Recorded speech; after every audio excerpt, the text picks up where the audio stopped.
ଅଦରକାରୀ ଜାଗାକୁ ପଳେଇ ଯାଉଛି ତାହେଲେ ସେ ଜାଗାରେ ସରକାର ବା ସରକାର ଅଧିକାରୀମାନେ ଯଥା ସମୟରେ ପହଞ୍ଚି ପାରିନଥାନ୍ତି। ସେ ସମୟରେ କେବଳ ସ୍ଥାନୀୟ ପାଣି ପଞ୍ଚାୟତର ଚାଷୀ ଭାଇମାନେ ହିଁ ପହଞ୍ଚିଥାନ୍ତି ଏବଂ ସେମାନେ ଜାଣିଥାନ୍ତି ଯେ କୋଉ ଜାଗାରେ ପାଣି ସର୍ଟ କରୁଛି କିମ୍ବା କୋଉ ଜାଗାରେ ପାଣି ଘାଇ ହେଇକି ଅଯଥାରେ ପାଣି ଅଦରକାରୀ ଜାଗାକୁ ପଳେଇ ଯିବାର ସମ୍ଭାବନା ଅଛି। ଏ କଥାକୁ ଜାଣିକରି ଆପଣମାନେ ଯେଉଁ ପାଣିକୁ ଆପଣମାନେ ଯଥା ସମୟରେ ରଖୁଥିବା କାରଣରୁ ସେ ପାଣି ରୋକାଯାଇ ପାରୁଛି ଏବଂ ପାଣି ସଂରକ୍ଷଣ ମଧ୍ୟ ହେଇପାରୁଛି।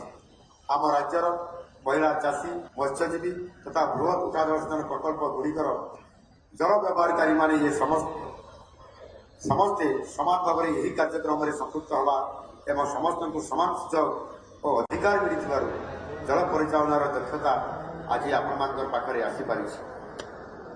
ଆପଣମାନଙ୍କର ଜମିକୁ ପାଣି ଯୋଗାଇବା ପାଇଁ ଆମ ସରକାର ନୂଆ ଫିଲ୍ ଚ୍ୟାନେଲ ନିର୍ମାଣ ସହିତ ପୁରୁଣା ପାଣି ଚ୍ୟାନେଲ ଗୁଡ଼ିକୁ କଂକ୍ରିଟ ଚ୍ୟାନେଲରେ ପରିଣତ କରିବା ପାଇଁ ଏ ନିଷ୍ପତ୍ତି ନେବା ସହିତ ବଜେଟରେ ପ୍ରାବଧାନ ରଖିବା ସହିତ ଆଜି ଏ କାମକୁ ଆରମ୍ଭ କରିଛନ୍ତି। ଚଳିତ ବର୍ଷଠାରୁ 2028-29 ଆର୍ଥିକ ବର୍ଷ ପର୍ଯ୍ୟନ୍ତ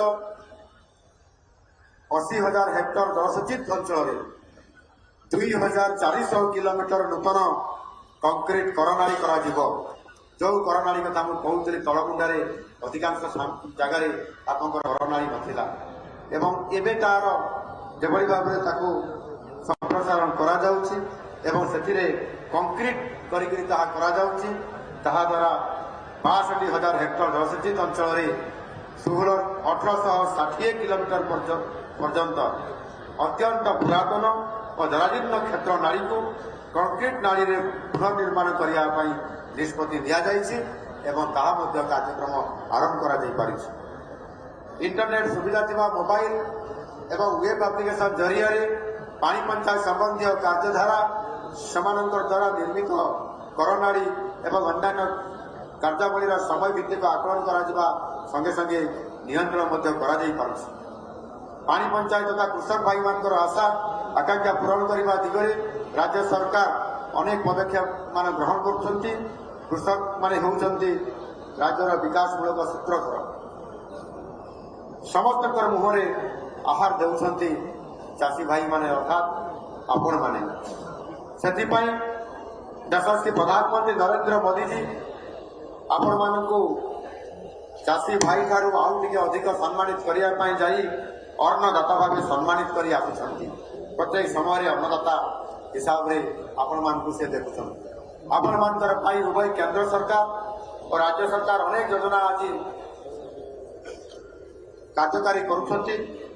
କୃଷିର ବିକାଶ ପାଇଁ ଚଳିତ ବର୍ଷରେ କୃଷି ବଜେଟରେ 33,919 କୋଟି ଟଙ୍କାର ପ୍ରାବଧାନ କରାଯାଇଛି, ଯାହା ଆମ ସରକାରଙ୍କର କୃଷକ ସମାଜ ପ୍ରତି ପ୍ରତିବଦ୍ଧତାକୁ ସୁରକ୍ଷିତ କରୁଛି। ଆପଣଙ୍କର ସୁଖ ଦୁଃଖରେ ମଧ୍ୟ ଆମ ସରକାର ସାମିଲ ହୋଇଛନ୍ତି। ଅଦିନିଆ ବର୍ଷାରେ ଆପଣମାନଙ୍କର ଦୁଃଖକୁ ଦୂର କରିବା ପାଇଁ ଆମ ସରକାର ଏହାକୁ ଏକ ବିପର୍ଯ୍ୟୟ ଭାବେ ଗ୍ରହଣ କରିଛନ୍ତି। ଆପଣମାନେ ଜାଣିଥିବେ ଏ ମାସର କିଛି ଦିନ ପୂର୍ବରୁ 20 ତାରିଖରୁ 26-27 ତାରିଖ ପର୍ଯ୍ୟନ୍ତ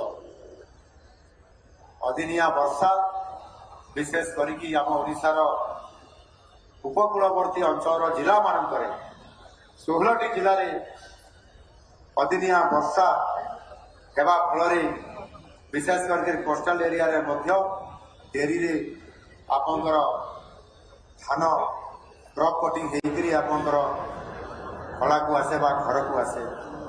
ତାପରେ ମିଲର ସରକାରଙ୍କର ମାଧ୍ୟମରେ ମିଲର ପାଖକୁ କିମ୍ବା ଆପଣଙ୍କର ଗୋଡାଉନକୁ ଯାଇଥାଏ।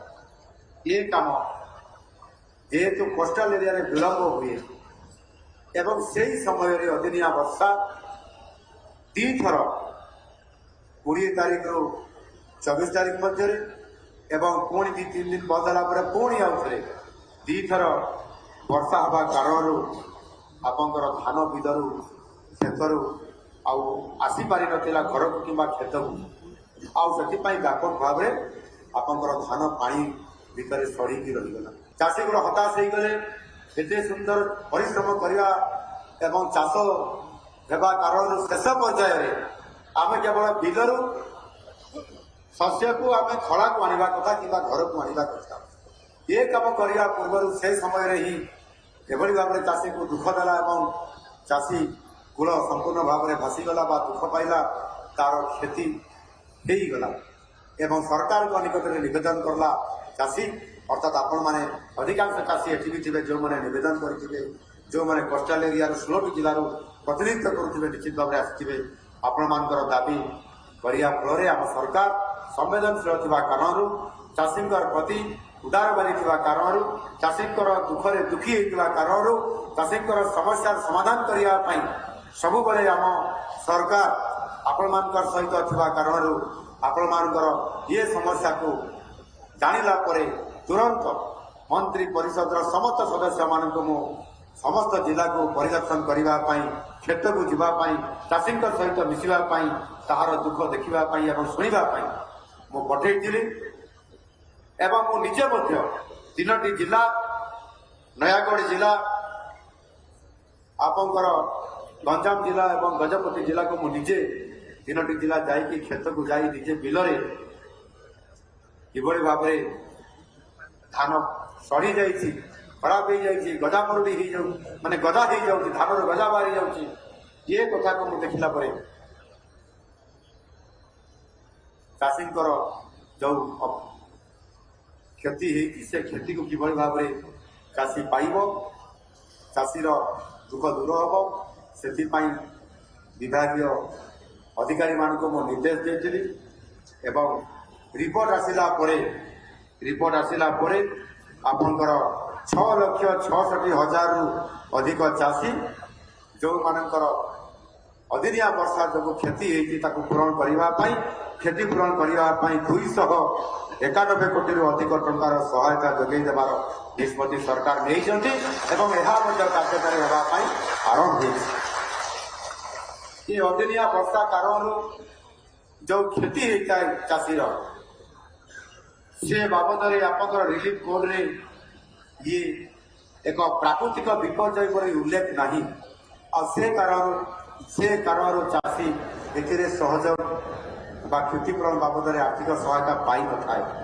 କିନ୍ତୁ ନୂଆ ସରକାର ଆସିଲା ପରେ, ମୋହନ ମାଝୀର ସରକାର ଆସିଲା ପରେ ଆଜି ଆପଣମାନଙ୍କୁ ଚାଷୀଙ୍କର ପାଇଁ ଯେଉଁ ପ୍ରତିଶ୍ରୁତି ଦେଇଥିଲେ ଯେ ଚାଷୀଙ୍କର ସମସ୍ୟା ଆସିଲେ, ଚାଷୀଙ୍କର ଦୁଃଖ ପଡ଼ିଲେ ନିଶ୍ଚିତ ଭାବରେ ଆମ ସରକାର ଚାଷୀର ଦୁଃଖରେ ଦୁଃଖୀ ହେବେ ଆଉ ତାକୁ ଆଧାର କରିକି ଆପଣମାନଙ୍କୁ ନ୍ୟାୟ ଦେବା ପାଇଁ ଆମେ ତ୍ୱରିତ ପର୍ଯ୍ୟାୟରେ ଏକ ଅଦିନିଆ ବର୍ଷାକୁ ଆମ ସରକାର ଆସିଲା ପରେ ଓଡ଼ିଶାର ରାଜନୀତିକ ଇତିହାସରେ ଇଏ ପ୍ରଥମ ଥର କରି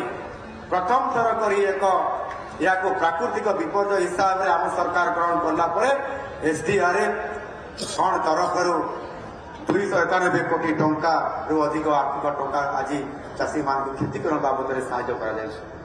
ଯଦି ଏହା ପରେ ମଧ୍ୟ ଆହୁରି ଅଧିକ ଚାଷୀ ତାଲିକାଭୁକ୍ତ ହେବାର ସମ୍ଭାବନା ଥିବେ, ତାହେଲେ ସେମାନଙ୍କୁ ମଧ୍ୟ ଆର୍ଥିକ ସହାୟତା ଦେବା ପାଇଁ ଆମ ସରକାର ପ୍ରତିଶ୍ରୁତି ଦେଉଛନ୍ତି। କେବେ ବି ଚାଷୀଙ୍କୁ ହଇରାଣ ହରକତ କରିବେ ନାହିଁ, ଚାଷୀର ଦୁଃଖକୁ ନିଶ୍ଚିତ ଭାବରେ ସମାଧାନ କରିବା ପାଇଁ ଆଗେଇ ଆସିବେ ଏବଂ ତାହା ସହିତ ମଧ୍ୟ ଯେଉଁ ଚାଷୀ ଭାଇମାନେ ବୀମାଭୁକ୍ତ ଅଟନ୍ତି ସେମାନଙ୍କୁ ମଧ୍ୟ ଏ ବୀମାଭୁକ୍ତ କମ୍ପାନୀ ମାନଙ୍କର ତରଫରୁ ସରକାରଙ୍କ ତରଫରୁ ନିର୍ଦ୍ଦେଶ ଦିଆଯାଇଛି ସେହି ବୀମାଭୁକ୍ତ କମ୍ପାନୀ ମାନଙ୍କୁ ସେମାନଙ୍କର କ୍ଷତିପୂରଣ ବାବଦରେ ସେଥିରେ ଯେଉଁ ବୀମାଭୁକ୍ତ କରାଯାଇଛି ସେମାନଙ୍କ ତରଫରୁ ମଧ୍ୟ ଆପଣମାନଙ୍କୁ ଆର୍ଥିକ ସହାୟତା ମଧ୍ୟ ନିଶ୍ଚିତ ଭାବରେ ପ୍ରାପ୍ତ ହେବ। ମୁଁ ବିଭାଗୀୟ ଅଧିକାରୀଙ୍କୁ ନିର୍ଦ୍ଦେଶ ଦେଉଛି ଯେ ପାଣି ପଞ୍ଚାୟତ ହେଉଛନ୍ତି ତୃଣମୂଳ ସ୍ତରର ଜଳସେଚନ କାର୍ଯ୍ୟକ୍ରମକୁ ସଫଳ କରିବା ପାଇଁ ଇଏ ହେଉଛି ଶେଷ ଚେନ୍ ବା ଇଏ ହେଉଛି ଶେଷ କଡ଼ି। ତେଣୁ ସେମାନଙ୍କୁ ସଶକ୍ତ କରିବା ସରକାରଙ୍କର ଅତ୍ୟନ୍ତ ଇଏ ହେଉଛି ଆବଶ୍ୟକ ଅଟେ। ପାଣି ପଞ୍ଚାୟତ ନିୟମ ଅନୁସାରେ ନିର୍ବାଚନ, ସେମାନଙ୍କର କାଗଜପତ୍ର ଏବଂ ପାଣିର ଠିକ୍ ସମୟରେ ଅଡିଟ୍ ହେବା ଆବଶ୍ୟକ। ଭାରତର एकमात्र परीक्षित बायोसार पृथ्वी प्रो माटी को रखे सुस्थ दिए नुआ जीवन। धान, पनीपरिबा और डाली जातीय फसल लाभदायक, अमल बढ़ाए, रोग कमाए। आज ही जमीरे प्रयोग करंतु। जोगाजोग पाई 9937054201 नंबर को डायल करंतु। आम सह जोड़ी हेबा पाई आमकु लाइक फॉलो और सब्सक्राइब करंतु। अधिक अपडेट पाई विजिट करंतु आम वेबसाइट thequiver.in।